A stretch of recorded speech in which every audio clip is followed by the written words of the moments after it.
Hello, dreamers, and welcome to the fourth and final part of our series on the 1981 disappearance of Barbara Cotton. If you have not listened to the first 3 parts, you're going to want to pause this one here, listen to those first, and then come back to this. Those would be episodes 332, 333, and 334. We left off in part 3 discussing the 3 main persons of interest that emerged in this case. We went over the alleged boyfriend, Stacy Werder, who was known to have been working in the Williston area at the time Barb vanished. The only person to identify him as Barb's boyfriend was her mom, Louise Cotton, which makes that information questionable at best. We also went over Frank de la Pena, who only emerged as a person of interest because of geography and criminal behavior. Both of these individuals would end up taking their own lives in the months following Barb's disappearance. But because their connection to Barb is based on conjecture and circumstance, linking either one of them to what happened to Barb would be a fool's errand.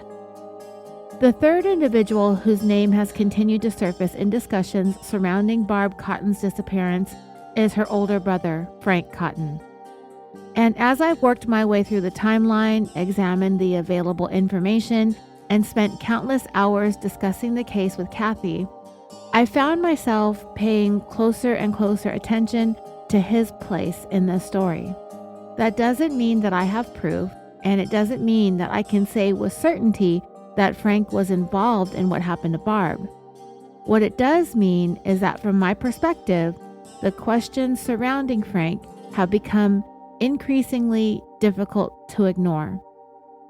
In fact, of all the persons of interest who have been discussed over the years, I find myself returning to those questions more than any others. Not because of a single piece of evidence, and not because of any type of dramatic revelation, but because of the totality of circumstances, the family dynamics, and the unresolved issues that continue to emerge as I work through this case. And perhaps most importantly, because examining Frank's potential knowledge of events raises broader questions about whether more than one person may have known what happened to Barb, whether directly or indirectly. Those are uncomfortable questions, and they are controversial ones as well. They are questions that many people have strongly disagreed with, but they are also questions that I believe deserve to be examined honestly. So with that in mind, let's pick up the story from there and take a closer look at why Frank Cotton's role in this case continues to generate so many questions all these years later. The individual who is almost always listed as the third potential person of interest also tends to receive the least attention when people discuss theories surrounding Barbara Cotton's disappearance. That person is Barb's second oldest brother, Frank Cotton. And honestly, one of the things that surprised me the most while researching this case was just how little discussion there has been about Frank compared to some of the other names that repeatedly surfaced. If you spend any amount of time reading articles, listening to podcasts, watching YouTube videos, or exploring online discussions about Barb's disappearance, you'll quickly notice that most of the conversation tends to gravitate towards the same 2 people. The spotlight almost always lands on Stacy Werder or shifts to Frank de la Pena. Those 2 names have dominated the discussion for decades. As a result, Frank Cotton often feels like an afterthought in many retellings of the story, mentioned briefly before the conversation ultimately moves back to the theories that have received the most attention over the years. And I think there's a reason for that. When you really look at the landscape of opinions surrounding this case, most people seem to fall into one of 2 camps. There are those who believe Stacy Werder was responsible for whatever happened to Barb, and there are those who believe the answer lies with Frank de la Pena. Those theories have occupied so much space in the discussion that other possibilities have often struggled to gain much traction. Whether that's because those theories are stronger, more compelling, or simply more familiar is a matter of debate. But the result has been the same. Frank Cotton's role, whatever it may have been, has generally received far less scrutiny and far less discussion than the other names most commonly associated with Barb's case. And as we'll see, that relative lack of attention raises some interesting questions of its own. In fact, after speaking to Kathy at great length, I wondered why Frank Cotton seemed to occupy such a small corner of the conversation compared to the other persons of interest. Perhaps there are explanations for that.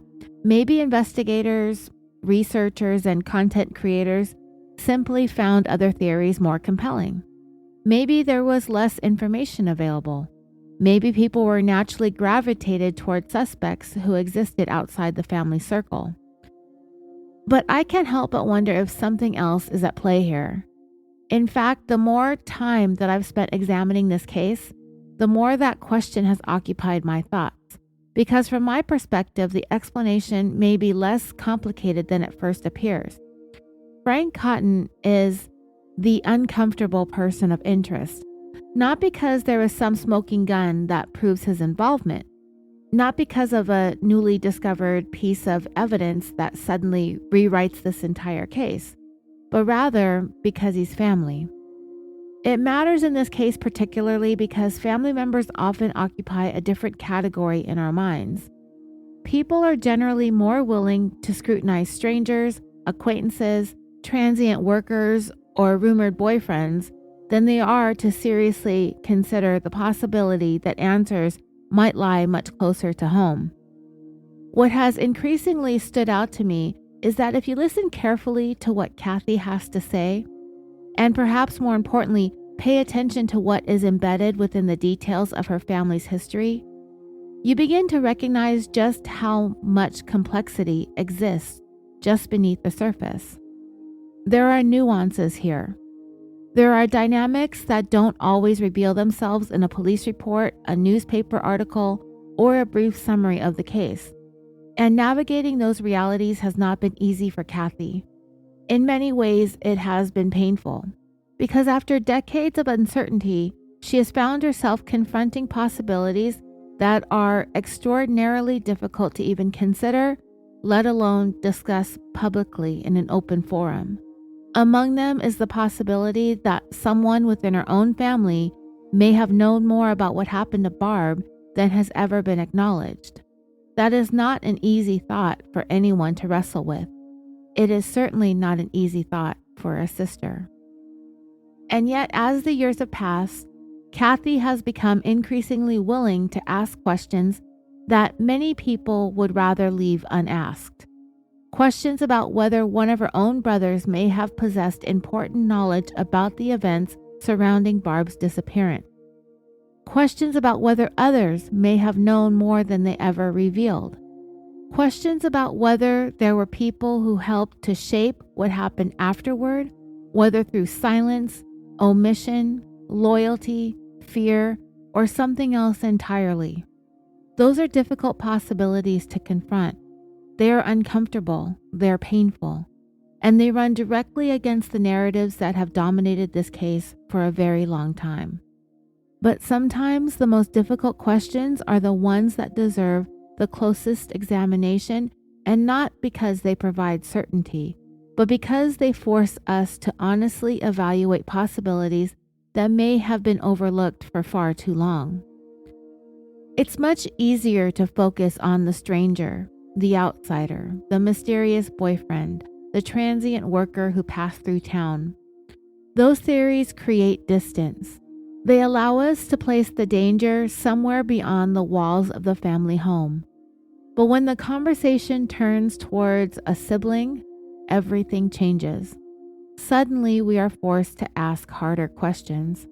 Questions that don't fit neatly into the narratives that have dominated this case.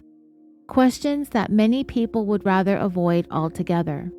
Because if there is one thing true crime history has shown us time and time again, is that people are often more comfortable imagining danger coming from outside a family rather than coming from within it. Whether that's fair or not, it's a reality that seems to surface repeatedly. So when I look at how little attention Frank Cotton has received compared to other persons of interest, I find myself genuinely puzzled. Was he overlooked because there was little reason to examine him more closely? Or was he overlooked because people instinctively looked elsewhere first? I don't know the answer to that, but I do know that being a family member doesn't automatically make someone more suspicious, nor does it automatically make them less deserving of scrutiny. And sometimes the questions that make us the most uncomfortable are the very ones that need and deserve to be asked. Frank Cotton was one of Barbara's older brothers. By April of 1981, he was already an adult into his 30s, while Barb was only 15 years old. Unlike several of the younger Cotton children who were still growing up under the family's roof, Frank belonged to the older generation of siblings. He occupied a different place within the family structure than Barb did, and getting a little bit ahead of myself here, he occupied a different place within Louise's own heart and in her own mind. But unlike several of the older Cotton siblings, Frank did not always appear able to maintain a consistently independent life of his own. While several of the older children eventually established lives outside of the family home, Frank often found himself returning to Louise's house. Whether because of personal struggles, financial difficulties, family dynamics, or some combination of factors, the result was usually the same. He remained a recurring presence in the household long after many of his siblings had moved on. That detail may seem insignificant at first glance, but when you're trying to understand who had access to Barb's world, who was present around the younger children, and who occupied space within the family's day-to-day life, it does become more relevant. The simple reality is that Frank was around. Had he been living completely independently, hundreds of miles away, and disconnected from the family's daily routines, his role in the story might look very different. But that wasn't the situation, because Frank frequently found himself back at his mother's home. He remained a part of the younger siblings' lives in a way that many of the older children were not. He wasn't just an older brother whose interactions were limited to occasional visits or holiday gatherings. He was a familiar and regular presence. And that is precisely why he enters this conversation at all. Not because his presence proves anything, not because being around the family is evidence of any wrongdoing, but because when investigators attempted to understand who had access, opportunity, knowledge, or awareness of events occurring within a household, the people who were physically present naturally become part of that discussion. And unlike some of the other older Cotton siblings, Frank's continued presence in and around Louise's home placed him much closer to the daily lives of the younger children, including Barb, than many people initially realized. And I don't want or need to go over it again, but we do need to keep it in the back of our minds as we go along that Frank had a long history of inappropriate behavior with a number of his sisters, something that Kathy has confirmed. For years, discussions surrounding the Cotton family have inevitably returned to the same troubling themes: alcoholism, violence, abuse, and dysfunction within the home. Multiple family members have described an environment shaped by fear and instability, including allegations that their father sexually abused some, if not all, of his daughters. Those are not minor details sitting on the edge of Barb's story. They are a part of the foundation upon which her entire life was built. And yet, one of the things I find increasingly difficult to ignore is how often those realities have been treated as background information rather than investigative leads. That's a frustrating realization, because when you step back and examine the history of this case objectively, it becomes fair to ask whether too much attention was directed outward while not enough attention was directed inward. For so long, the conversation has largely revolved around people outside the family: boyfriends, acquaintances, transient workers, men who happened to be in Williston at the time. Entire theories have been built around individuals who existed on the periphery of Barb's life, if at all. Meanwhile, the family itself, the environment she lived in every day, often seems to receive comparatively little scrutiny. That isn't to say that those outside theories should have never been explored. Of course, they should have been. Any responsible investigation would examine them.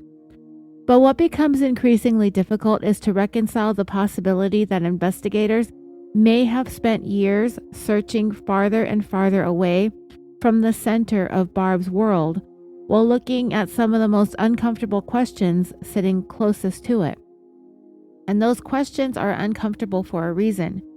Because once you begin looking seriously at what was happening inside the Cotton family, you're forced to consider possibilities that nobody wants to consider. These possibilities are painful. They are possibilities that challenge long-held assumptions. And they're possibilities that, if true, would mean the answers may have been much closer to home than anyone wanted to believe. That is one of the central questions we're exploring throughout this Killafornia Dreaming series.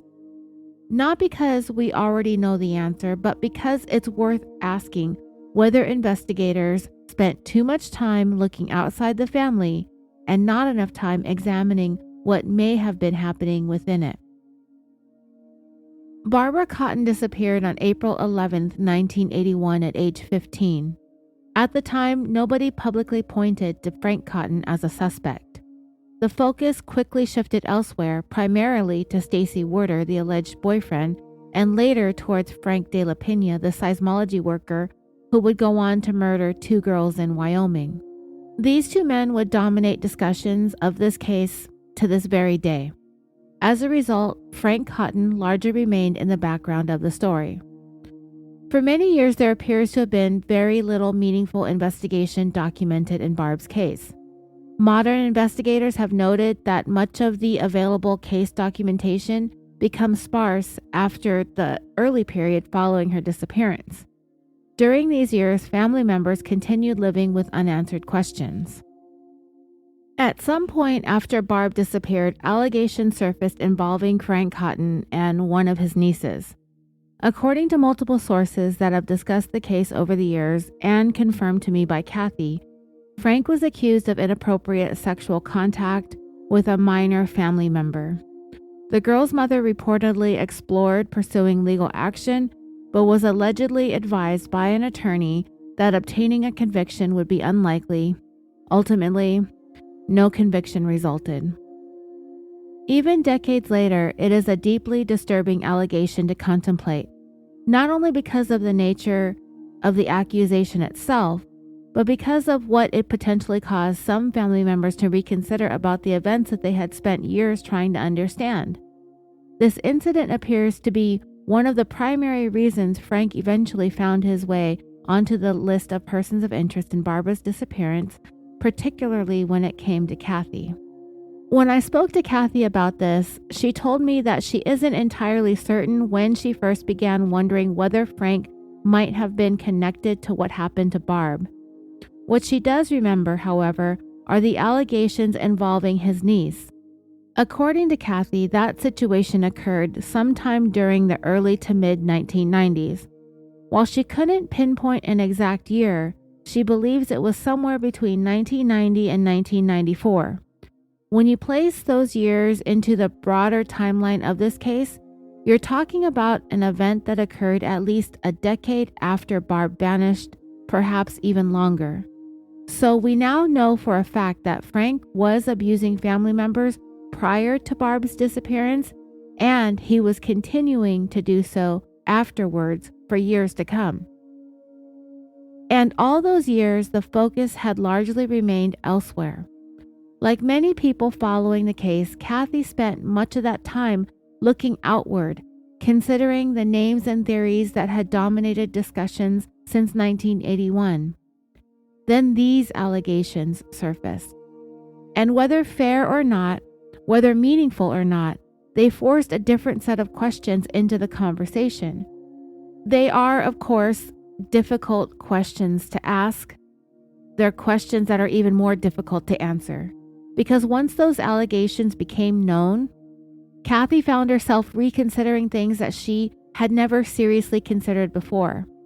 Not with any measure of certainty, and not because she suddenly believed she had solved this mystery, but because a possibility entered her mind that she could no longer completely dismiss. And in the years that followed, she began to wonder whether, just maybe, Frank had known more about Barb's disappearance than anyone realized. Or perhaps there's a possibility that he actually had something to do with it. For a sister to arrive at that question is heartbreaking in its own right, because there are some possibilities that people desperately hope are not true. Yet once they enter your mind, they can be difficult to ignore. And it is also difficult to fathom that Frank Cotton would have had anything to do with Barb, on his own, that is. And I'll tell you what I mean by that by the close of this series. This is where the story becomes difficult to talk about. Not because the facts are especially complicated, but because the subject matter is painful, uncomfortable, and, of course, heartbreaking. So rather than venture beyond what has been reported or alleged over the years, let's focus on what Kathy says she knows and what she believes and what remains unknown. Then, ultimately, we will circle back to what Kathy believes most likely happened to Barb. One thing that has consistently surfaced in discussions about Frank are the allegations regarding inappropriate behavior towards young girls had not been limited solely to members of his immediate family. I've said it before during the series, and I think it's worth repeating. If even a portion of the allegations that have followed Frank over the years are true, it would be nearly impossible to know the full extent of the damage that he caused, not just in terms of the number of people affected, but in understanding the emotional toll carried by those who lived through it. Trauma has a way of echoing across decades. For some people, those echoes never completely fade. Kathy is careful about what she claims to know and what she doesn't know. She knows that her two oldest sisters, Diane and Dorothy, reported being abused by Frank. She knows that she herself experienced what she described as repeated inappropriate advances or behavior from him. Kathy says that she resisted, pushed back, and ultimately prevented anything further from happening. She knows that allegations later surfaced involving one of Frank's nieces. She also knows that there have been claims involving the daughters of a woman Frank was reportedly involved with at one point, allegations that he either abused them or attempted to do so. What Kathy does not know is whether Frank ever abused or attempted to abuse Barb, and that uncertainty has stayed with her. For years, she has wondered about it, not because she possesses proof that it happened, but because from her perspective, the possibility has always seemed difficult to dismiss. Given what she knows about Frank's history, she has long felt that there was a significant possibility that Barb may have experienced something similar. And for Kathy, that possibility became intertwined with her suspicions about whether Frank could have been involved in Barb's disappearance. It is a very difficult thing to consider. It's painful and confusing, and really it's frustrating. Because if the allegations are true, then what emerges is a picture of someone who spent years engaging in behavior that should have brought serious consequences, yet somehow managed to avoid criminal accountability. Time and again, allegations surfaced, concerns were raised, stories were told, and yet no criminal convictions followed. That reality leaves behind a troubling question. What happens when someone repeatedly believes they can act without consequences? What happens when boundaries are crossed again and again, yet accountability never arrives? Many criminal behavior experts have argued that repeated success in avoiding consequences can create a sense of invulnerability. People become comfortable. They become complacent. They begin believing that the rules don't apply to them, and sometimes that confidence grows. sometimes that behavior escalates. Sometimes the person begins to feel untouchable. Whether that dynamic applies here is something each person will have to decide for themselves. But it is one of the questions that has lingered for Kathy over the years, and one of the reasons she eventually found herself looking back at her brother and wondering whether there was more to Barb's story than anyone had been willing to consider before. One thing I also learned through my conversations with Kathy is that, in her view, Frank was their mom's favorite child. And I want you to keep that detail in mind because it keeps pulling at me. Not because it proves anything, because it doesn't, but because when you're trying to understand a family, sometimes the relationships between its members can be just as important as the timeline itself. Without getting lost into every branch of the Cotton family tree, consider what that means for a moment. When Kathy talks about the two oldest boys of the family, John Jr. and Frank, she describes two very different paths that they traveled through adulthood. John Jr. served in the military. He later worked as a park ranger and eventually entered law enforcement. By most accounts, he went on to live a relatively stable and respectable life, one that has continued into the present day. Yet, according to Kathy, it was Frank who occupied a special place in Louise's heart. And that's where things become a little complicated and difficult to reconcile. Because Frank's life appears to have been marked by a very different set of circumstances. Over the years, allegations of inappropriate behavior followed Frank everywhere. Kathy and others have described concerns about his conduct towards young girls. He struggled to maintain an independent adult life and reportedly moved back and forth between living with Louise and living with various partners or family members at different points in his life.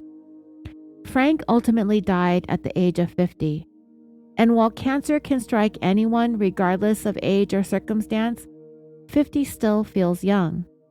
Looking back, it's not hard to wonder about the cumulative toll that a turbulent and unstable life can take on a person.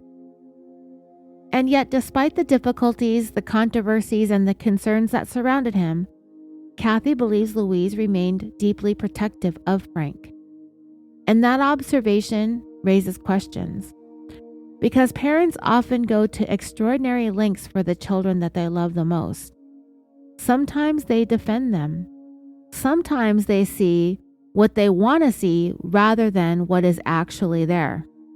That doesn't mean Louise covered for Frank.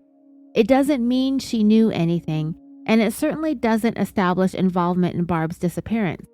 But based on Kathy's understanding of her own family dynamics, she believes that Louise would have been the kind of mother who would have struggled to accept the worst about her favorite child. That belief forms an important part of how Kathy views this case today. Now, it is important to separate those family dynamics from actual evidence, because when it comes to Barb's disappearance, there are many things that simply do not exist. There is no publicly known evidence placing Frank with Barb on April 11, 1981. There is no known witness who reported seeing them together that night. There were never any criminal charges filed against Frank in connection with Barb's disappearance. There is no known forensic evidence linking him to what happened to her, and no one has publicly come forward claiming that they witnessed Frank harm Barb or cause her to disappear. Those facts do matter, but at the same time, the reasons some people continue to examine Frank's potential role are not rooted in direct evidence, but in a combination of circumstances. He was one of the oldest siblings. He was one of the few older Cotton children who was reportedly still present in and around the household during that period when Barb vanished. He had access to the home and to a family property and to the family members that were living in the home. Questions have been raised over the years about his behavior. There are family members whose perspectives and experiences have caused them to look at him differently than they once did. Taken together, those circumstances are what keep his name in this conversation. From an investigative standpoint, people often talk about three broad considerations when evaluating a potential suspect. Those considerations are means, motive, and opportunity. Some would argue that Frank's proximity to the family and access to the household address the questions of means and opportunity, but that still leaves the most important consideration unanswered: motive.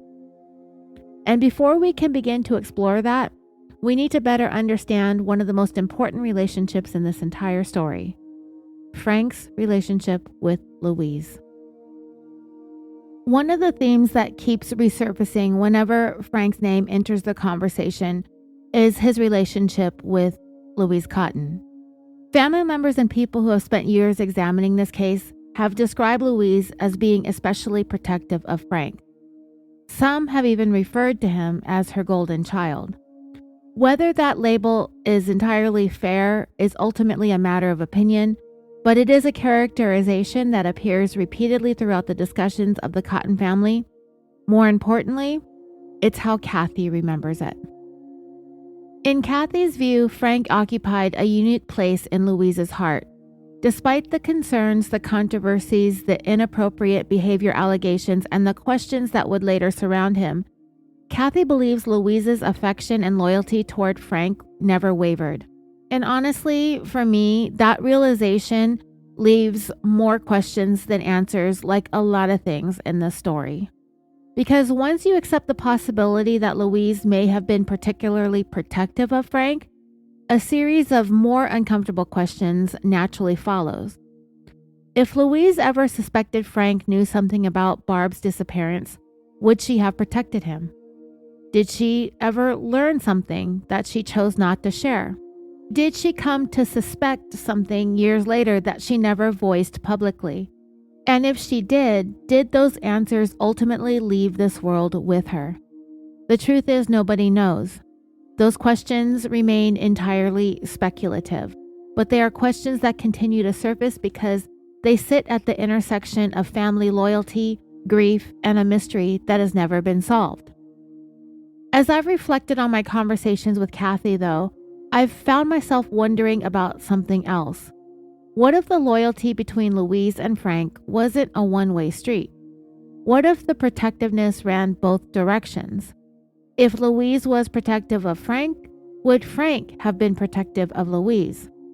Kathy certainly believes that their bond was strong enough that he would have been.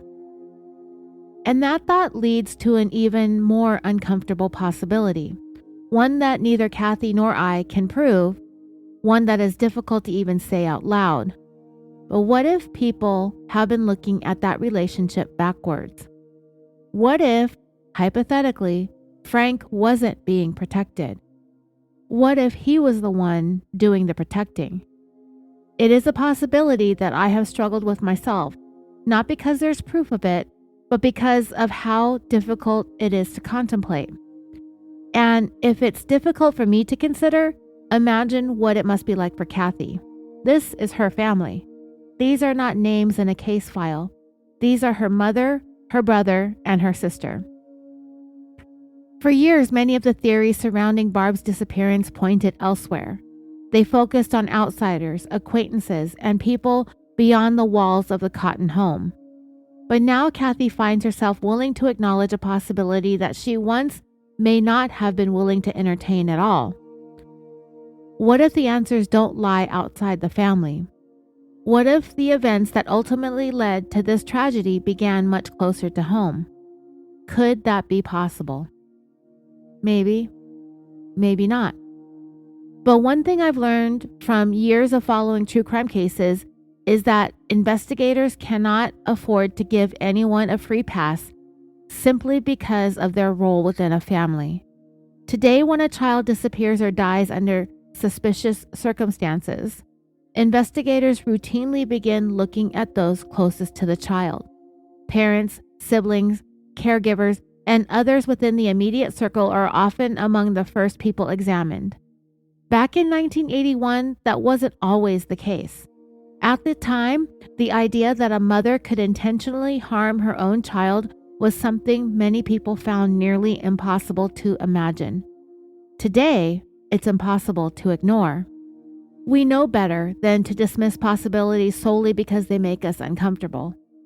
That doesn't mean any particular theory is true, but it does mean difficult questions deserve to be asked, even when the answers are the last ones anyone wants to hear.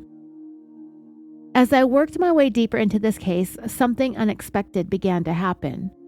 The more research I did, the more conversations I had with Kathy, and the more time I spent examining the timeline, the more I found myself asking questions about Louise Cotton that I hadn't been asking at the beginning. And I want to be clear about something. This is not where I started, not even close. In fact, I'm almost glad it wasn't. When I first began looking into Barb's disappearance, neither Kathy nor Anthony spent much time trying to steer me toward any particular conclusion. They shared information, they answered questions, and they allowed me to follow the evidence and the timeline to wherever those things led.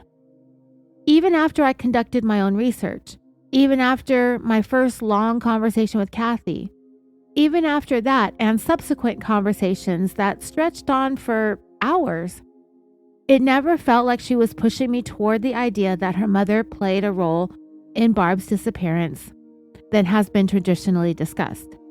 If anything, I arrived at those questions on my own.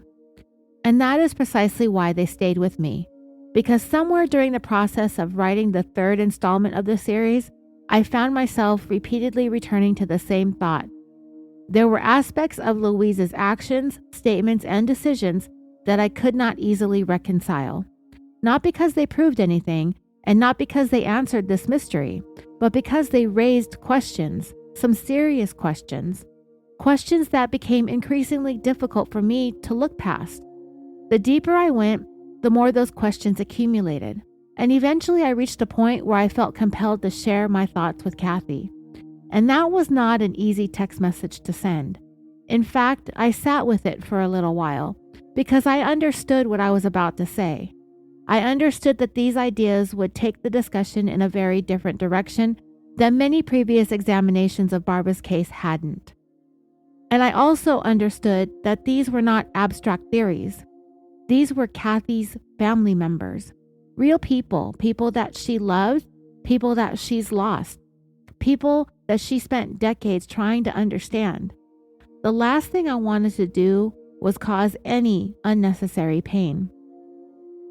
At the same time, I also believe that if we were going to examine a case honestly, we have to be willing to follow our questions wherever they take us, even when those questions make us feel yucky inside. So I finally told Kathy where my thinking had taken me.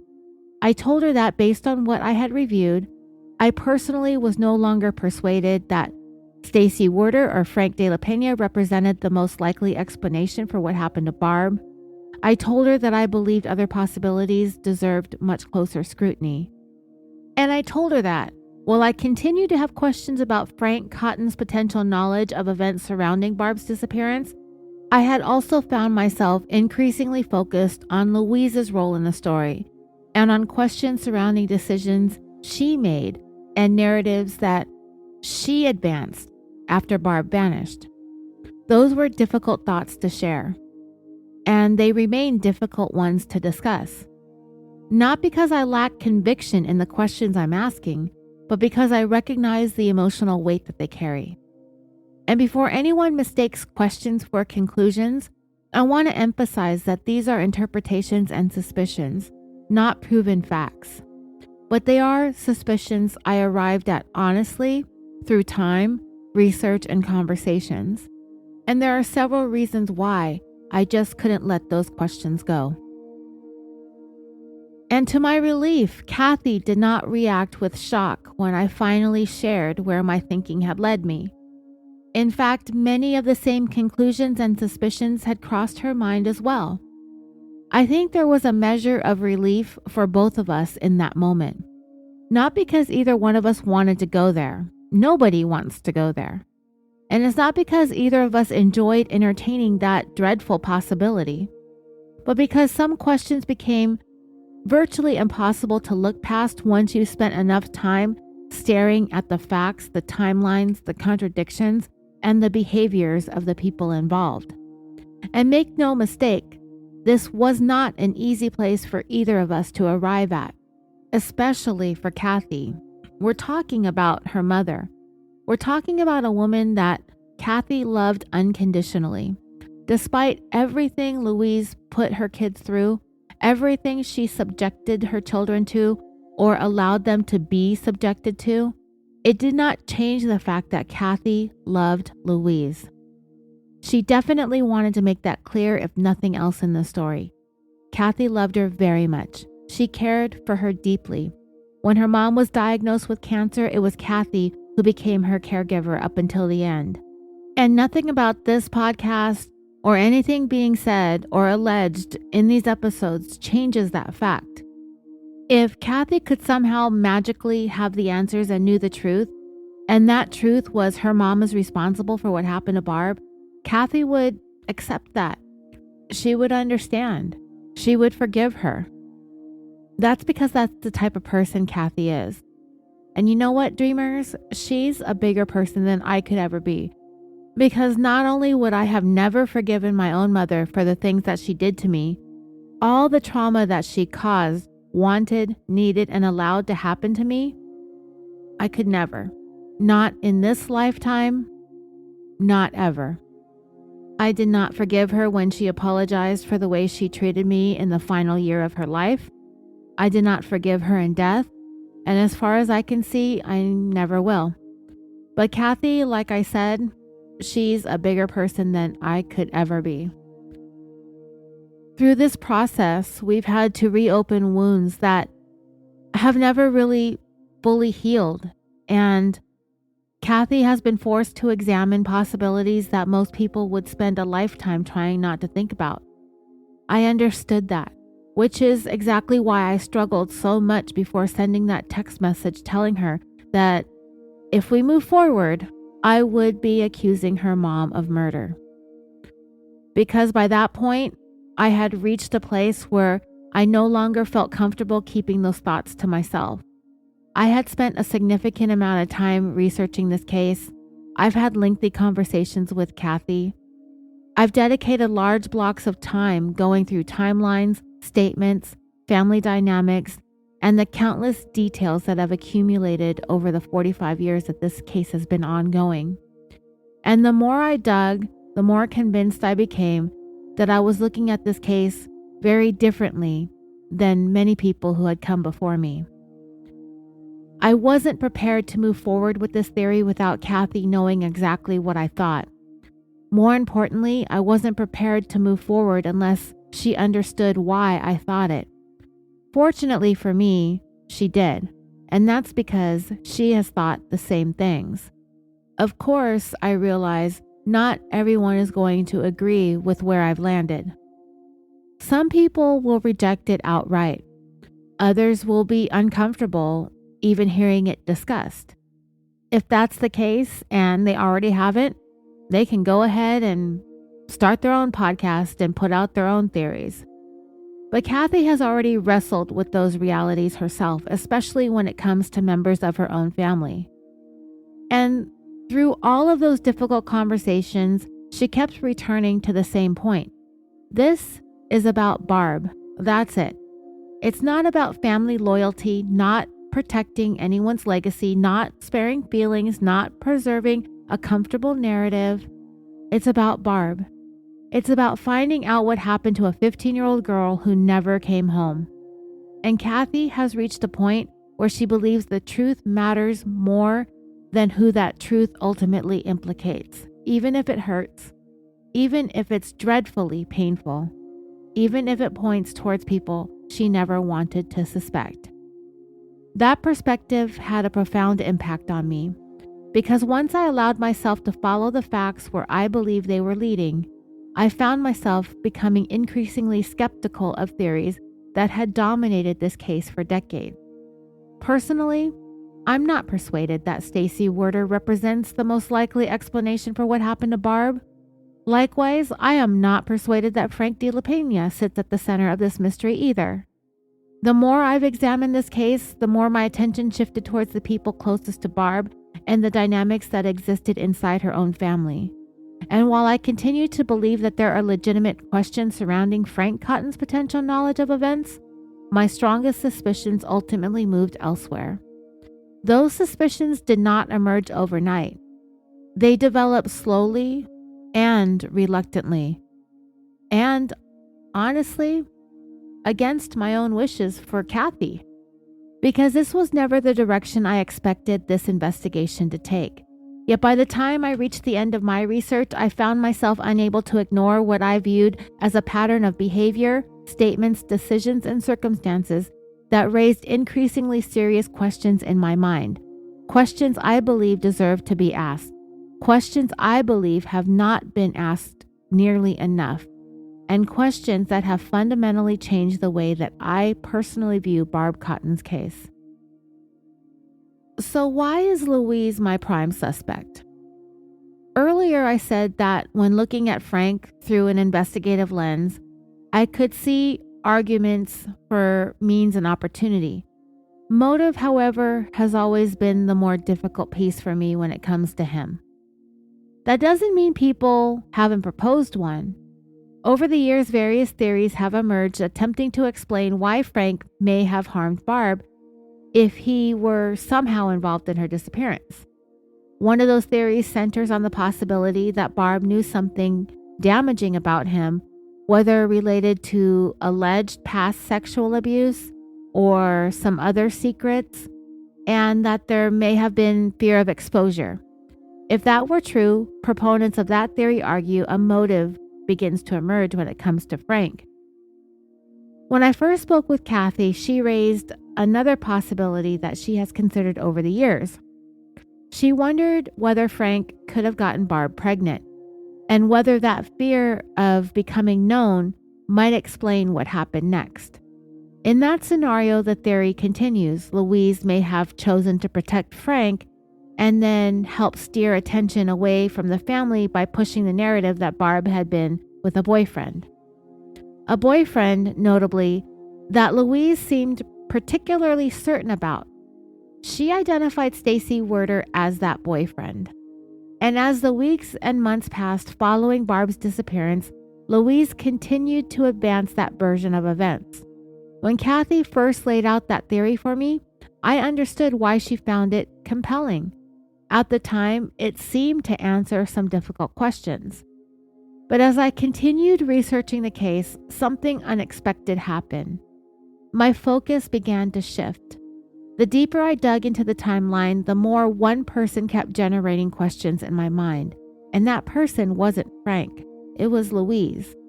Again and again, I found myself returning to her actions, her statements, and her role in shaping the narrative surrounding Barb's disappearance. The more I examined what was reported to have happened on the night Barb vanished, the less certain I became that I understood Louise's behavior. Some of it simply didn't make sense to me. Not because I can prove any wrongdoing on her part, not because I possess some hidden piece of evidence, but because certain actions and decisions seemed to raise more questions than they answered. At the time, I found something else equally striking. For all the discussion that has surrounded Frank over the years, very little attention seems to have been paid to what he was doing that night. His actions on the evening that Barb disappeared are rarely discussed. Louise's actions are. Louise's statements are. Louise's recollections are. Much of what we think we know about those critical hours surrounding Barb's disappearance appears to have come through Louise's account of events. And that realization became increasingly important to me, because when a single person becomes the primary source for understanding what happened during a crucial period of time, it naturally raises questions about how much of the story originates with them. The further I moved through the timeline, the more I found myself scrutinizing not just what Louise said, but why she said it, when she said it, and how those statements influenced the direction that this case would take for decades afterwards. And it has only led me to believe that it was all a ruse Louise orchestrated in a concerted effort to mislead the investigation. And there are a number of reasons why I find myself increasingly questioning Louise's role in the events surrounding Barb's disappearance. To be clear, these are questions and suspicions, not conclusions or evidence of any wrongdoing. But they are questions that I can't just stroll past. I have to acknowledge them. The first thing that stands out is that Louise was the first person to identify a potential suspect, Stacy Werder. The second thing that stands out is that Louise appears to have been the only person identifying Stacy in that role. And that leads directly to the third issue that continues to bother me. Despite Louise's apparent certainty, there seems to have been very little independent information placing Stacy at the center of Barb's story. Few people, if any, appear to have reported seeing the two together, and many people discussing the case later didn't even seem aware of Stacy's existence until Louise brought him into the narrative. That doesn't mean Louise was wrong, but like everything else, more questions get raised. And those questions become even harder to dismiss when you look at what happened afterward. Stacy left for Montana. Then, just a few months after Barb disappeared, he died by suicide. And whether by coincidence or not, each development seemed to strengthen the theory that Louise had been trying to advance from the beginning. From my perspective, that sequence of events is frustrating because it makes it incredibly difficult to separate fact from narrative. Once Stacy was gone, there was no opportunity to ask him questions, challenge assumptions, or gain additional clarity about his relationship, if any, with Barb. Then there is a matter of Louise reportedly contacting Stacy's mother after his death. Maybe there's an innocent explanation for that. Maybe she was simply seeking answers in the only place she thought that they might be found. I can't rule that out. But I would be lying if I said that that interaction didn't strike me as unusual. The more I examined it, the more I found myself wondering why that conversation took place in the first place, and what Louise had hoped to gain from it. Was she looking for information? Was she trying to verify something? Was she searching for answers? Or was she attempting to gather details that would reinforce a theory that she already believed? I don't know. And that's the frustrating part. So much of Barb's case exists in a space between certainty and uncertainty. But when I step back and look at the overall picture, I find myself going back to that same uncomfortable question. Why was Louise so certain about Stacy when so few other people have shared that same certainty? In fact, nobody has shared it. Maybe there is an explanation that has been lost to time. Maybe there's information we simply don't have or ever will have. Maybe the answer lies somewhere else entirely. Whatever the case, to me, Louise's actions I find to be quite unsettling. In addition to that, there are aspects of this case that I continue to struggle with, and many of them center on Louise. The first is the idea that Louise would have been comfortable with Barb and Stacy being boyfriend and girlfriend under any circumstances. I simply don't buy it. Everything we've heard from Kathy paints a very different picture of Louise. By Kathy's account, Barb kept much of her personal life private, especially when it involved boys, because she knew exactly how her mother would react. If Barb wanted to spend time with boys, she generally did so behind Louise's back. And honestly, that makes sense when you remember the incident at the party that created a lasting rift between Kathy and Barb. Remember what happened, and remember Louise's reaction.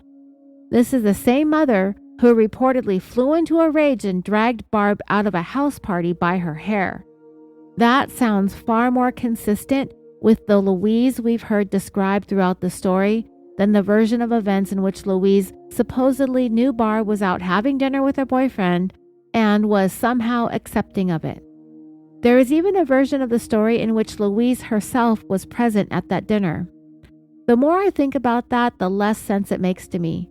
Because if Louise truly felt the way Kathy described her, I have a hard time imagining her calmly sitting through dinner with Barb and a boyfriend. If anything, I think Louise would have had to catch Barb with a boy in order to even know it was happening. And based on the behavior that we've already discussed, I don't think that encounter would have ended with the pleasant dinner conversation. I think it would have looked much more like what happened at that party. That is one of the reasons why I continue to question portions of the narrative surrounding that night. I also have a difficult time believing Louise was sitting home quietly, patiently waiting for Barb to return. That doesn't fit the picture I've been given of Louise. What seems more likely to me is that there came a point that evening when Barb failed to return home when she was expected to. We know that there were rules. We know that Barb sometimes pushed against those rules. And we know, according to family members, that Louise did not respond well to being defied. In fact, the opposite appears to be true. The impression that I am left with of Louise is that she is someone whose anger intensified when her authority was challenged. So when Barb didn't come home, I find myself wondering whether Louise's phone calls that night were motivated less by concern that Barb was missing and more by anger that Barb wasn't where she was supposed to be. Barb wasn't missing. She was missing her curfew. And then there's another question that has been bothering me. If Louise believed Barb was simply out spending time with a boyfriend, why was she calling around looking for her in the first place? And if Barb had only been gone for a relatively short period of time, why did the situation seem urgent enough to trigger that response from Louise? Those questions have not sat comfortably with me at all. The version of events that makes the most sense in my mind is that Louise was trying to find Barb, not because she believed her daughter had vanished, but because she wanted to know where she was at. She wanted information, she wanted answers, and she wanted to locate her.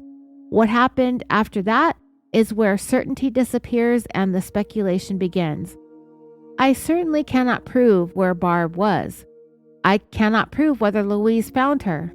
And I cannot prove what happened next. But all I know is that Barb was out that night, likely without Louise's permission once curfew had come and gone. And at some point, Louise began calling around looking for her. By the next morning, when Kathy woke up, Barb was gone and would never be seen again. According to Kathy, when she woke up that morning and realized that Barb had never come home, she went to wake her mother up. Louise was in bed, apparently asleep. At least that's how it appeared to Kathy. But the more I thought about that sequence of events, the more I had to question it.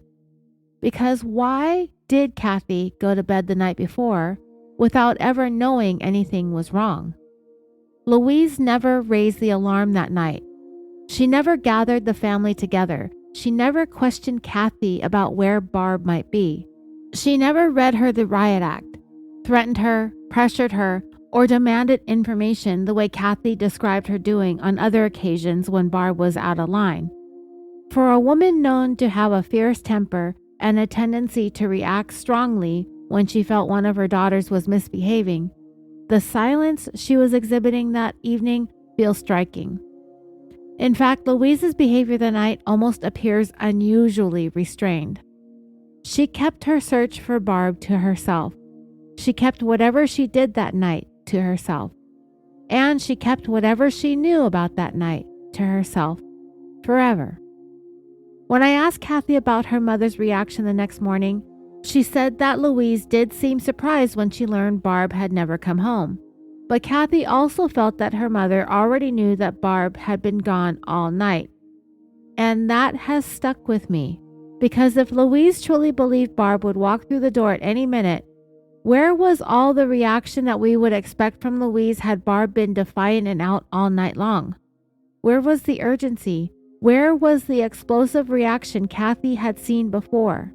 Louise didn't immediately become alarmed.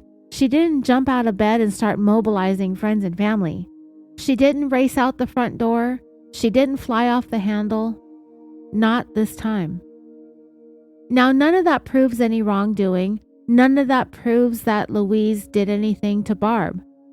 But like everything else, it raises more questions that we can't overlook when viewed alongside everything else that happened afterward. The moment may not have stood out to Kathy at the time. It may have seemed insignificant during certain periods of her life and more important during others. Memory has a way of changing as we revisit events through the lens of later experiences. But for me, there were 3 major red flags on that very first day. The first was that Louise had already begun calling around looking for Barb before anyone officially considered her missing. The second was Louise never questioned Kathy about where Barb was, despite Kathy being the sibling closest in age and someone who might reasonably have known something. And third was Louise's remarkably subdued reaction when she was told that Barb never came home. Those 3 things stood out to me immediately.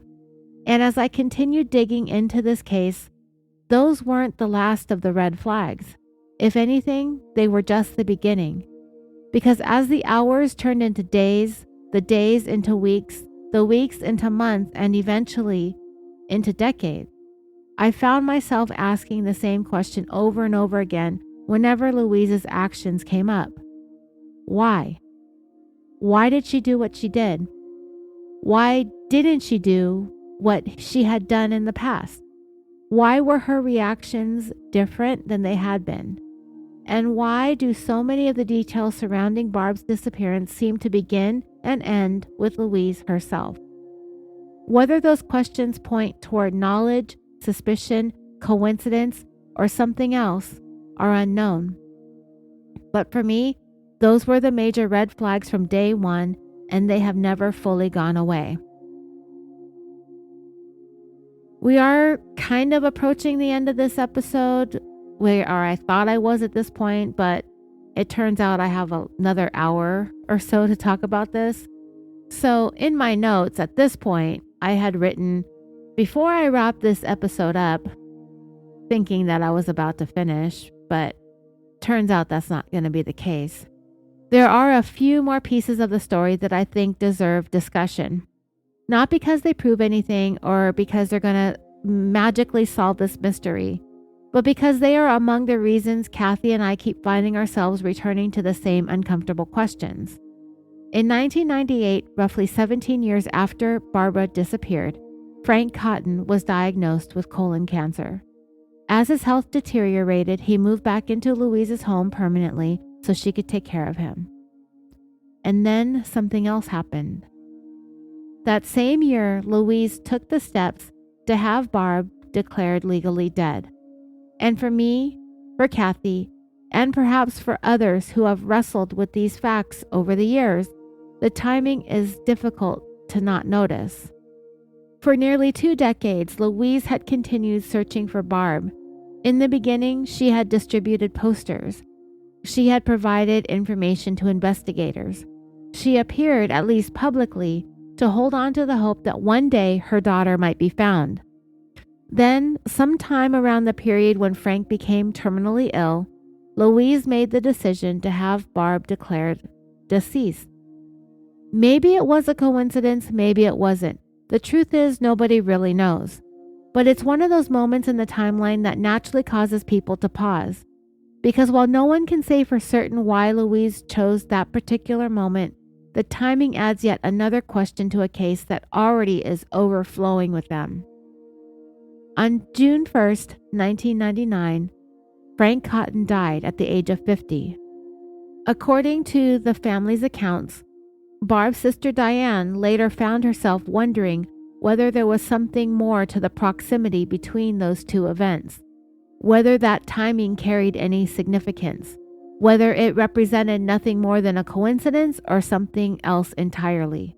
Again, there are no answers, only questions, but these questions, they're persistent. When you look at the timeline objectively, one fact stands out. Louise had a substantial window of time during which she could have sought a legal declaration of death for Barb. Depending on the circumstances and the jurisdiction, Missing persons are often eligible to be declared legally deceased 5 to 7 years after their disappearance. In Barb's case, there appears to have been a lengthy period stretching from the mid-80s until the late 90s, during which that step could have been taken. Yet it wasn't. Instead, it happened when it did, close to the end of Frank's own life. And whether that timing is meaningful or meaningless remains one of the lingering mysteries surrounding this family. At the time, very few people seemed to question it. And honestly, it's not hard to understand why. People were grieving. They were focused on Frank's illness. They were trying to make sense of circumstances that were already emotionally overwhelming. And even if someone had asked questions, who's to say Louise would have shared her reasoning? Maybe she had practical reasons. Maybe she had personal reasons. Maybe there was no deeper meaning at all. Or maybe there was. The wondering continues to this day. What did Louise know? Did she know anything beyond what she ever shared publicly? And if she did that knowledge play a role in the timing of her decision to have Barb declared dead the same year that Frank would die? Nobody can answer those questions definitively, not Kathy, certainly not me, not anyone. What I can say is that this sequence of events, when viewed with everything else that we've talked about, continues to draw my attention back towards Louise's role in the story and the questions that surround it. This isn't a conclusion that I'm reaching. It's a lingering feeling that something about this timeline remains unresolved.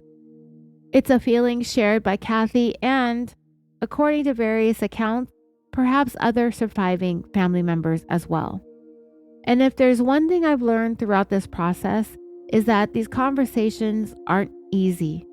They weren't easy 45 years ago, and they're not any easier today. Even in recent weeks, as I've asked difficult probing questions about the Cotton family and revisited a lot of painful memories with Kathy, it has been clear that these subjects still carry a tremendous emotional weight. Because at the center of it all isn't a theory, it's a family. It's a sister who never came home, and it's a set of questions that refuses to go away.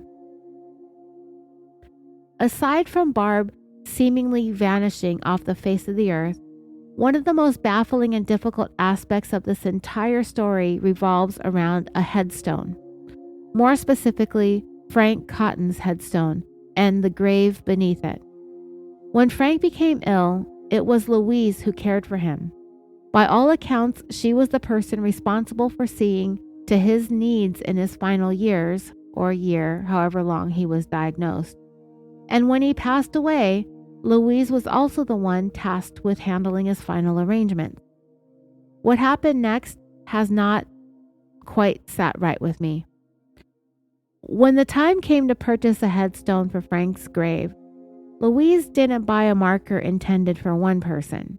She purchased a headstone for two. At first glance, that might not seem that unusual. Plenty of married couples share headstones. But Frank had long since been divorced by the time he died. The second name wasn't reserved for a wife. It wasn't intended for another significant other. It wasn't for his only child. It wasn't even for Louise herself. It was for Barb. Louise had a double headstone engraved with Frank's name and the dates marking his life. Besides it, she had Barb's name etched into the stone as well.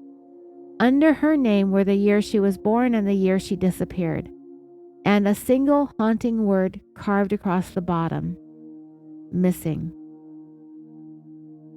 Even now, there is no proof that either Louise or Frank knew what happened to Barb. Nothing has surfaced that definitively ties either of them to her disappearance, and yet the decision remains incredibly unusual, confusing, difficult to explain. Why place Barb's name on Frank's grave? Why there? And why in that way? The headstone doesn't answer any questions. Like everything else, it creates more. And in this case, where there is already an overflow of uncertainty. This all added yet another layer of suspicion surrounding Louise's possible role in what happened to her daughter. For years, that possibility has lingered mostly beneath the surface. It hasn't been a theory that has received widespread attention across social media, podcasts, or other discussions of the case. But lately, it feels as though it has begun quietly hovering over the story. Because just last month, an anonymous visitor to Frank Cotton's Find a Grave website page, that anonymous visitor left a flower along with a note expressing the belief that Frank had been involved in Barb's disappearance and that Louise had helped to cover it up. The moment I saw it, I brought it to Kathy's attention. She had no idea it was there. And while anonymous internet comments are hardly evidence of anything, the timing gave her pause. For perhaps the first time, there was a visible reminder that somewhere out there, someone else was looking at the same pieces of this puzzle and arriving at a very similar conclusion. Almost. I say almost because while that theory closely mirrors where my own thinking has landed, I don't quite see it the same way. My belief is Louise was the person who set whatever happened to Barb in motion. And if events unfolded the way I suspect they may have, Frank became involved afterward as an accessory to whatever had already taken place. Or he was about to become a co-conspirator with whatever was about to take place. Those were not easy thoughts to share with Kathy. There's really no comfortable way to tell someone that you believe their mother may have been responsible for their sister's disappearance. That's not a conversation that most people would ever want to have. Most people wouldn't even want to hear it. But when I finally gathered the courage to tell Kathy where my thoughts had landed, I discovered something unexpected, that she had wrestled with many of the same thoughts herself. She just hadn't really had a safe place to put those thoughts. In an odd way, that realization brought a measure of relief, not because either one of us wanted to believe it, but because neither one of us was carrying those suspicions alone. The difference is Kathy has had decades to sit with the unanswered questions surrounding Barb's disappearance. I've had maybe a couple of months, if that. And even then, I didn't even start out there initially. I thought Frank was the architect of Barb's disappearance. But something happened as I went along. As I asked more questions of Kathy, her answers were pointing more and more to Louise, to a point where I was going to have to say something to Kathy if I was going to continue. And despite the enormous difference in time frames that she and I arrived at that possible conclusion, after following the twists and turns of this case, after looking at the facts, the contradictions, and the lingering mysteries, I eventually found myself arriving at much the same place that she had hesitated to acknowledge. If I were to lay out the version of events that best fits the theory that Louise Cotton was directly involved in Barb's disappearance, it would all begin on the evening of April 11, 1981. Barb was out that afternoon and evening, and according to the information available, she remained out past curfew.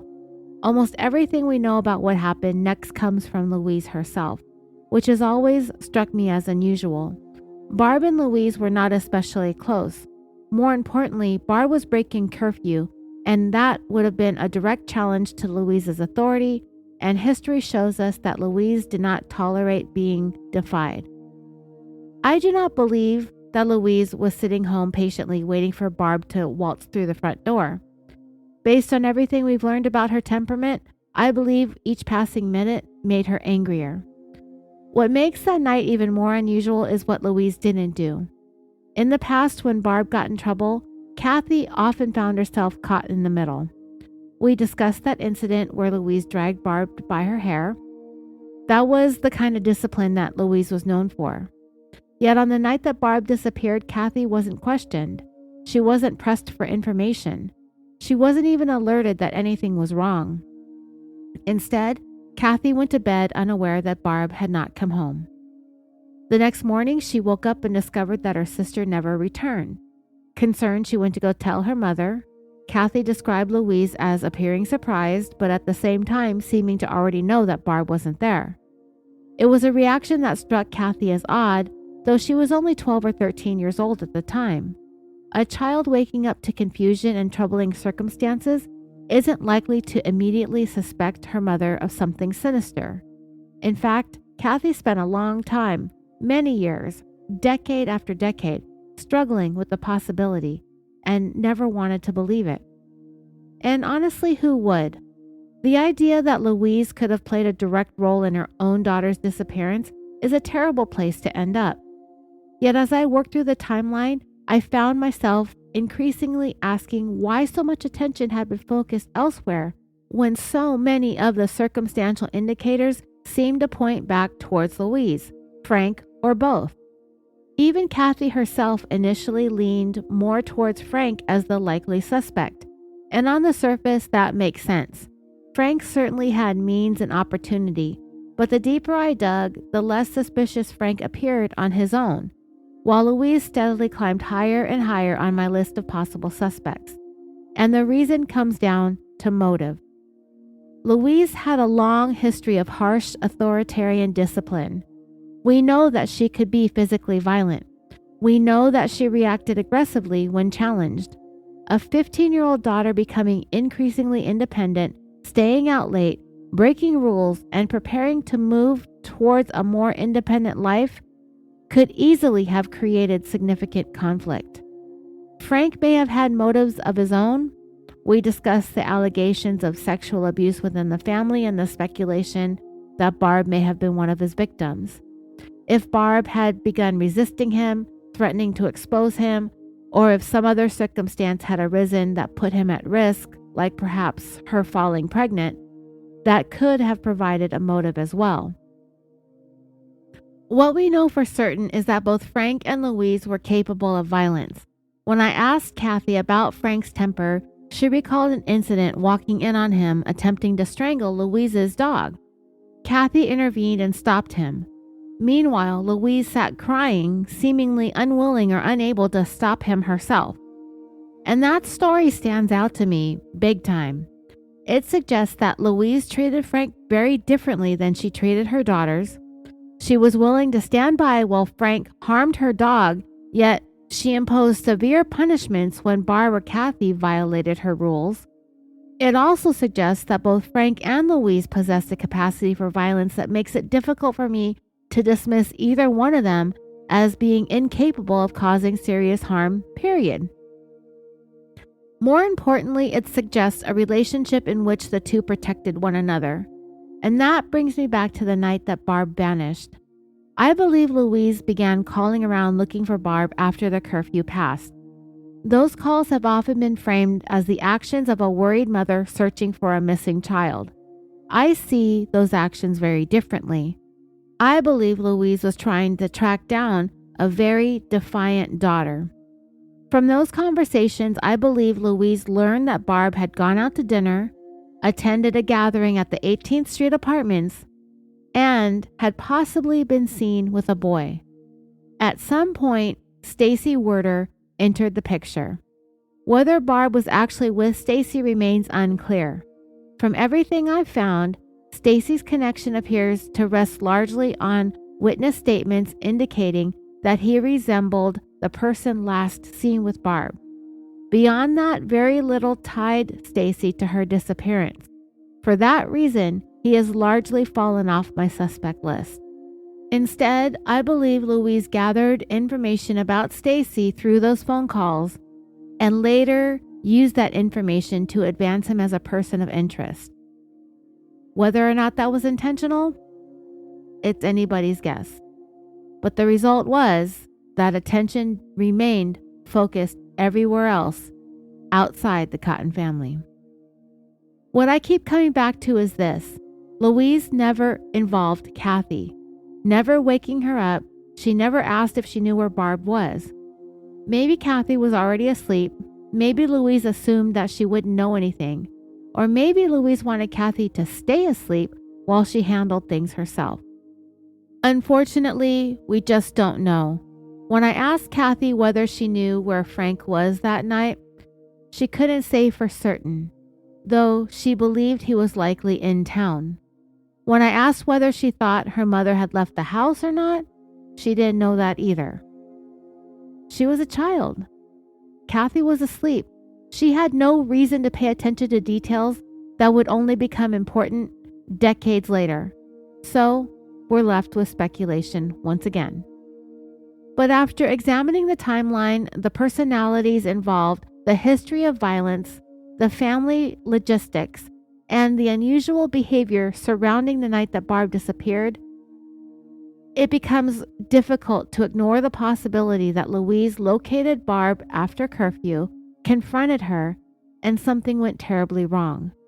And if that happened, I believe Frank may have been the person that Louise turned to.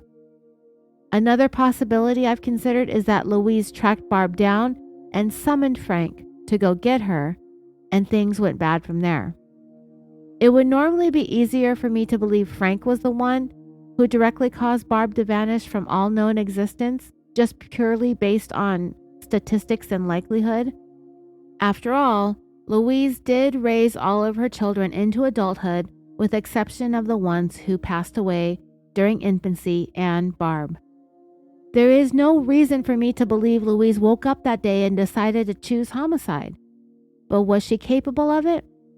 I don't put anything past anybody, but chances are, if homicide was going to be the outcome, Frank was the more likely suspect. But it could have been either one. Anything is possible. I can't prove that theory, neither can Kathy, but the deeper I've gone into this case, the harder it becomes for me to look anywhere else first. So as the evening of April 11th, 1981 wore on, and Barb failed to make it home before curfew, Louise began calling around to friends and acquaintances that she thought might know where her daughter was. Those calls were characterized as the actions of a worried mother searching for a missing child, and I'm not convinced that that's what they were. At that point, Barb wasn't missing. She was late. More specifically, she was breaking Louise's house rules. And if everything we've learned about Louise is accurate, that would have been more than enough reason for her to start looking for Barb and being really, really mad about it. I believe those phone calls provided Louise with information that later became the leads that she passed along to law enforcement in the days and weeks after Barb disappeared. Through those conversations, I think Louise learned that Barb had gone out to dinner, attended a gathering at the 18th Street Apartments, and was seen with a boy. And somewhere along the line, Stacy Werder's name became attached to that. Whether Barb was actually with Stacy that night, we don't know. The strongest connection I found comes from a witness who believes Stacy resembled the young man that Barb was seen with. Beyond that, very little tied him to her disappearance. Yet from that moment forward, Stacy became permanently woven into the story of Barb's vanishing. But for me, that simply isn't enough. In fact, it's one of the reasons Stacy has largely fallen off my suspect list. The evidence simply isn't there. What does seem possible, however, is that Louise either learned about Stacy through those phone calls or gathered additional information about him later and continued to attempt to advance him as a person of interest. The later stories involving Stacy and Barb supposedly traveling to Montana may have originated from information Louise received or collected herself. Whether intentionally or unintentionally, the effect was the same. The attention remained focused on Stacy rather than Louise, Frank, or anybody else inside the family. The more I look at it, the more I believe Louise learned exactly where Barb was that night, and I believe she acted on that information. But what stands out to me is who she didn't involve, and that was Kathy. Louise never woke her up. She never asked whether she knew where Barb was. She never sought her help in locating her sister. There may be innocent explanations for all that. Perhaps, like I said, Kathy was asleep. Perhaps Louise assumed that Kathy wouldn't know anything useful. Or perhaps Louise wanted Kathy to stay asleep. Unfortunately, the speculation goes on. So when I had asked Kathy about whether she knew where Frank was the night Barb disappeared, she said that she didn't. I also asked her whether she suspected her mother had left the house that evening. She said no. But Kathy was a child at the time. She might have been asleep already. She had no reason to monitor her mother's movements or pay attention to the details that would become important. But I do believe Louise did involve one of her children, and that child was Frank. Again, I can't prove it, but I think she chose Frank because the kind of help she needed that night was more than Kathy was able to provide. Louise didn't simply want information. She wanted action to be taken, and if she wasn't able to do it herself, she called upon her next best option, none other than her favorite son. Again, it's not something I can prove, but it's definitely become a comfortable place for me to sit with it. Regardless, we're left where we've always been, with nothing but questions and possibilities, with a timeline, at least to me, that increasingly suggests Louise learned where Barb was, confronted her or had her confronted, and that whatever happened next changed the course of everyone's lives forever. And that's just simply the possibility that I find far easier to believe than many of the alternative explanations that have dominated this case. And it really boils down to those three fundamental elements of identifying a suspect: means, motive, and opportunity. I don't see Stacy Werder or Frank De La Pena coming close to having any combination of those three elements, while Louise and Frank, either individually or combined, strongly demonstrated all three. And I believe I have shown that through these 4 episodes. So once Louise found out where Barb was at, or where she suspected she was at, I believe she either contacted Frank and asked him to go get Barb, or she went to go retrieve her herself. I asked Kathy if Louise called Frank up and was like, "Hey, Barb's at it again. She's at this party at such and such apartments. Go drag her out of there and bring her home." For one, would she even ask him to do something like that? And 2, would he have done it? I asked Kathy those questions, and the answer was yes and yes. He would do something like that, and he would have done it. And so from there, I believe either Louise or Frank, or the both of them, managed to track Barb down. I believe they were likely the last ones to ever see Barb, that they managed to somehow remove her from wherever she was without drawing any attention to themselves or raising any concerns. And from there, whatever he, she, or they did to Barb, her story ended before the sun rose the next morning.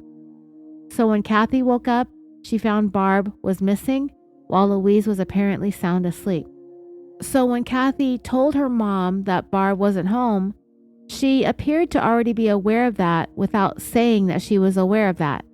And from there, Louise initiated a cover-up. According to Kathy, in short order, Louise seemed to take charge of the investigation. She was feeding information to law enforcement, she was making and distributing missing persons flyers, and whenever anyone came around and the topic of Barb's disappearance was being discussed, Louise always managed to dial up her emotions. But, as Kathy tells it, her mom only became emotional when other people were around.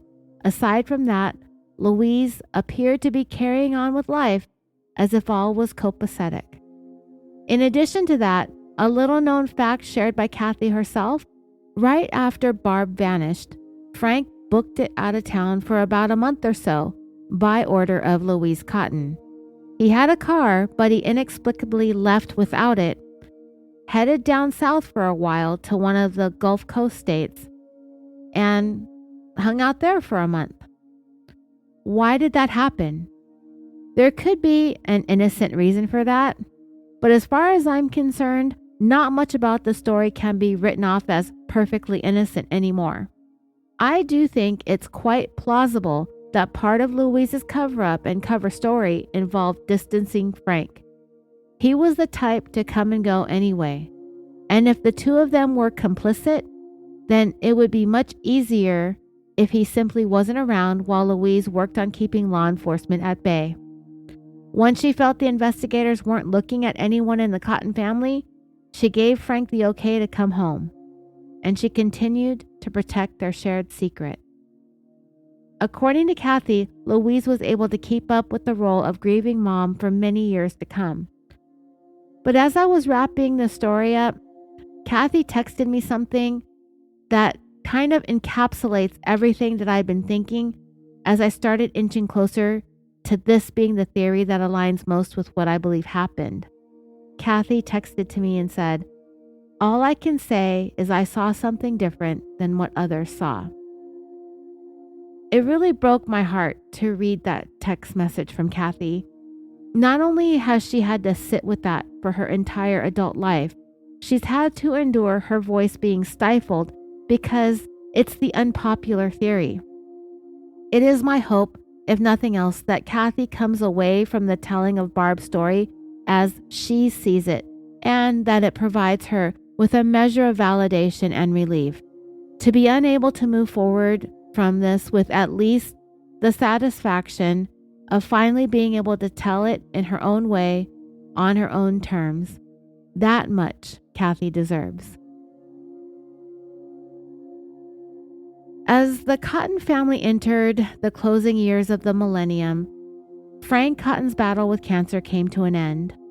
After his death, Louise was left to handle the final arrangements, and one of the decisions she made has really puzzled me. Kathy told me that she never really understood why her mother chose to spend all of that money on a double headstone, one that included Barb's name alongside Frank's. It was unusual enough on its own. Barb had never been found. There had been no answers, no resolution, and no certainty about what happened to her. Yet, there her name was, permanently etched beside Frank's. But then Kathy shared something with me that I had never seen mentioned anywhere online, and that is that Frank wasn't buried. He was cremated. Let that sink in for a moment. Louise paid for a double headstone. She had Frank's name engraved on it. She had Barb's name engraved on it. She placed it atop what was to be a shared gravesite, and yet Frank had been cremated. As far as anyone knows, Barbara has never been found, which means the monument wasn't marking the resting place of two people. It was marking the resting place of no one. Make that make sense. If the purpose was to create a memorial for Frank, why the need for a double headstone? If the purpose was to honor Barb, why place her name next to Frank's? And if neither of them are actually buried there, what exactly was the headstone meant to represent? Maybe there's a perfectly reasonable explanation. Maybe there is some detail that has been lost to time. But standing here today, looking at a double headstone bearing the names of a cremated man and a missing girl who's never been found, it's hard to not take a look at that thing and wonder what Louise was trying to say. Because on its face, it simply doesn't make a lot of sense. And I asked Kathy if her mom regularly visited the gravesite in the last years of her life. Did she stop by? Did she bring flowers? Did she go to pray? Kathy couldn't say for sure. She didn't think so. And she thinks that that's probably because they weren't there. So I was thinking possibly that Louise set that up for herself to have a place to go, to pray, to reflect, to just be alone. But Kathy can't remember if her mom did or not. And she doesn't think that she did because neither one of them were buried there. But like I said, maybe it was something that Louise did for herself just to have some earthly place to see the both of them. The 2000s also brought with them another loss in a case already defined by so many unanswered questions. On July 26, 2004, Louise Cotton passed away after a lengthy battle with cancer. She was 75 years old. And with her passing, another person who may have held answers about what happened to Barb was gone. If Louise knew anything, she took that information with her. What struck me most when speaking with Kathy was the complicated place her mom occupies in her own heart. Over the years, Kathy has wrestled with suspicions about Louise's possible involvement in Barb's disappearance. Those suspicions did not come easily. They did not come without pain.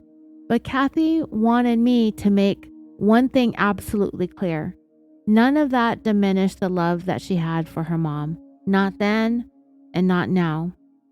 The two things can exist side by side, and they do, however uncomfortable that may be. Kathy loved Louise deeply. In fact, when Louise became ill, Kathy was there for her. She cared for her mother until she passed, walking beside her through the final chapter of her life. And despite all the questions that lingered in the background, there was no dramatic deathbed confession. Kathy never asked for one. She wanted to. Of course she wanted to. How could she not? But when the moment came, she chose to let it be. Whether she regrets that decision today is something only Kathy can truly answer. Perhaps part of her does, but when she told me about it, I didn't really question her choice. I didn't have to. Because sometimes the relationship between a daughter and her mother is more complicated than the questions that remain unanswered. There was, however, one thing Louise said near the end of her life that has never left Kathy. According to Kathy, Louise told her, quote, "I'm going to hell for what I've done." Kathy didn't press for an explanation. She didn't ask what that meant. She didn't probe any further. And honestly, I don't think she really needed to. Even now, all these years later, that statement hangs in the air. Maybe it meant nothing connected to Barb at all. As people approach the end of their lives, they often look back on their mistakes, their regrets, the people they've hurt, and the opportunities that they missed. Louise may simply have been reflecting on a lifetime of decisions that she wished she could change. But then again, maybe it meant something more. Maybe it meant everything. The truth is, we don't know. And because Kathy chose compassion over interrogation in those final moments, because she chose to be a daughter instead of a detective, we may never know. All that's left now is the memory of those words, the questions that they created, and the heartbreaking reality that whatever answers Louise may have possessed left this world with her. Before I close this story out, there's one more thing that continues to weigh heavily on my mind, and honestly, it may be one of the most important pieces of the entire case. Somewhere, hopefully preserved in an evidence locker and hopefully preserved well, there is potential DNA evidence connected to Barb's disappearance. That evidence was tested some years ago. The results, from what I've been told, were inconclusive.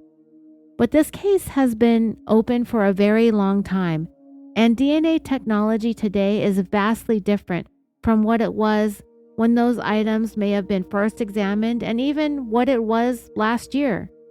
Cases once considered unsolvable are being cracked every single year because evidence that produced no answers decades ago are now yielding results. And that leaves me with a question that I cannot shake. What if the answers in Barb's case are sitting on an evidence shelf somewhere in the Williston Police Department? The possibility is there. Even more importantly, there is still a detective assigned to Barb's case.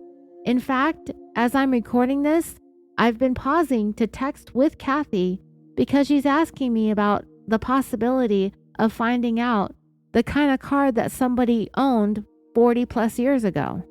I texted her information about searching for vehicle records or DMV records that I found online. And then she told me that the detective has asked her several times about what kind of vehicle her mom was driving at the time that Barb disappeared. So now Kathy's sitting at home, racking her brain, looking through images of old cars. And you know what we all were driving around in the 1980s, right? Those big old American sedans, those gas guzzlers. Yeah, one of those.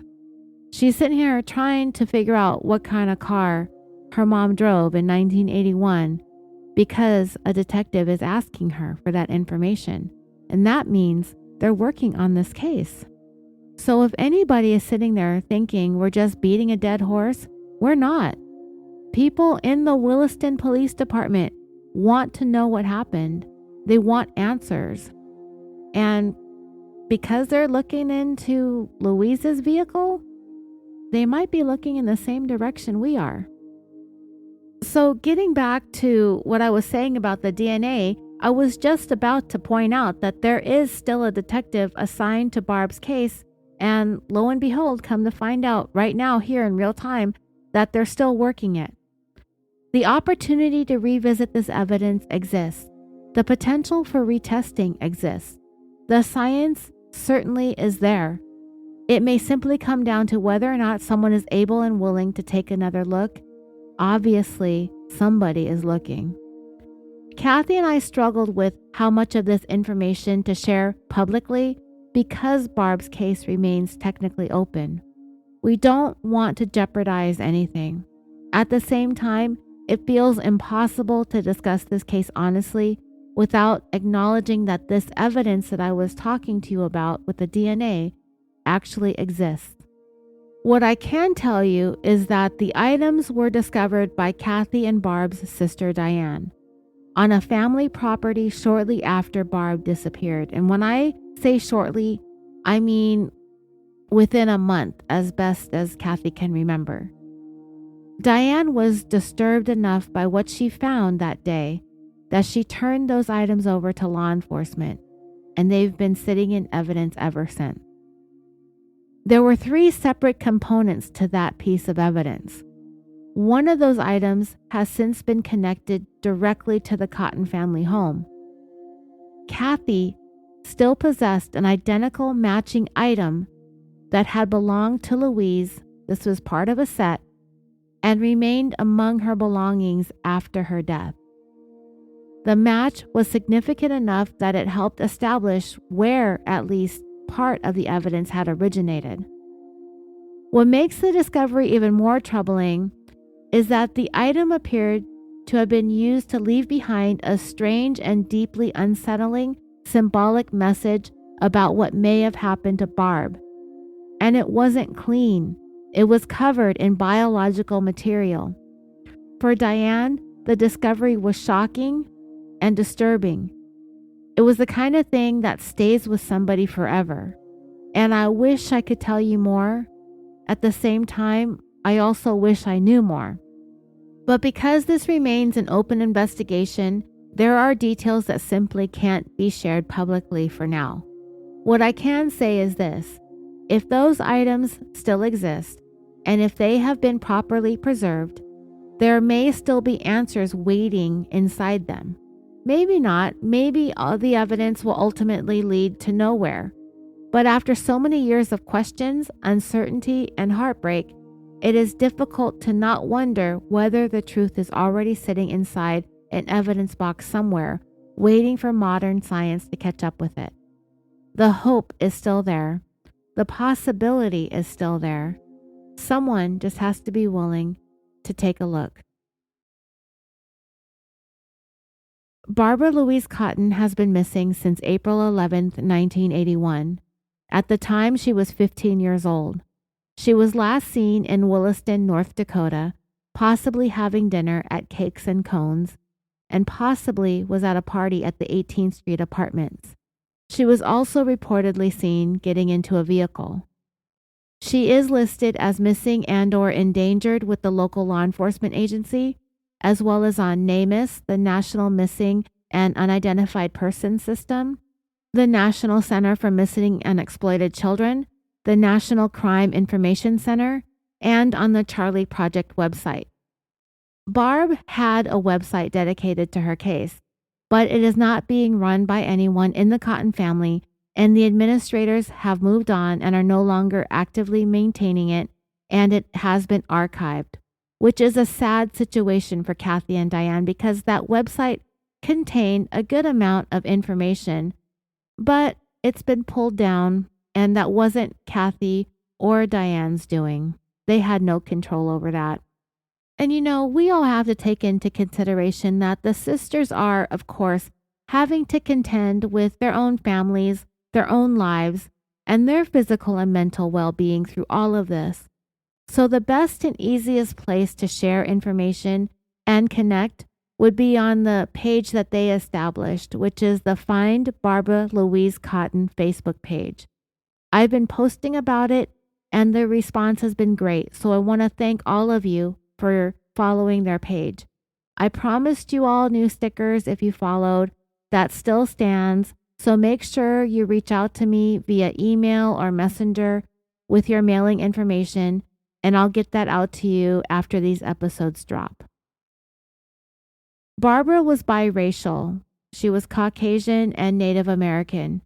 She had brown hair, about shoulder length, and light brown hazel eyes. She's listed as being 5'2" or 1.5 meters tall and weighing approximately 100 pounds or 45.36 kilograms. Her ears were pierced. Her left ear was lower than her right ear. She had a dark brown mole on the upper side of her chest and a mole on the right side of her neck. She had a significant S-shaped curvature of her spine, which caused a slight limp as she walked. Her molars contained several metal fillings, approximately 7 in total, and her teeth were in otherwise excellent condition.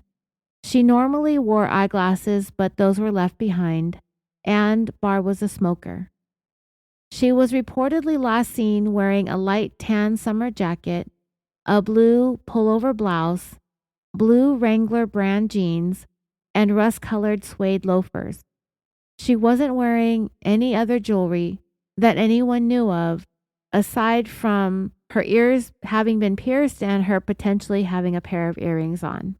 Barb's dental records and DNA are on file and available for comparisons, and the spine curvature and the fillings are also significant identifiers.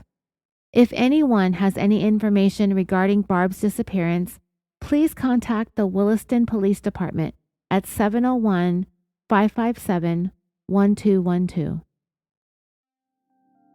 And with that, we have shared everything that we know about Barbara Cotton's case. Before I go, I want to extend my sincere gratitude to Anthony W. for reaching out and bringing Barb's story to my attention in the first place. I also want to thank Kathy for the incredible amount of time, trust, guidance, and insight that she provided throughout this process. Without her willingness to answer difficult questions and revisit painful memories, this series would not have been possible. My hope is that this story has left you thinking. My hope is that it has raised questions, sparked conversations, and most importantly, brought even more attention to Barb's case. After all this time, Barbara Cotton deserves to be remembered. She deserves to be talked about, and she deserves answers. To everyone who has listened, supported the series, and followed along on this journey, thank you. If this story moved you, please share these episodes with others. Please consider joining Kathy and Diane's Facebook page dedicated to keeping Barbara's story alive. And if you have any information, no matter how insignificant it may seem, please contact the Williston Police Department. Someone possibly knows what happened to Barb. Maybe the missing piece of this puzzle has been sitting quietly with someone for 45 years. All of the relevant links, resources, and contact information can be found in the show notes below. So with that, I will bid you farewell for now. I got to take some time to do some business with the oil shop. My next stop is going to be on Patreon. And that's all I've got for today. Thank you so much for listening to this series. Thank you so much for taking the time to listen to this and wanting to get to know Barb right along with me. And as always, until next time, take care, be safe, and sweet dreams.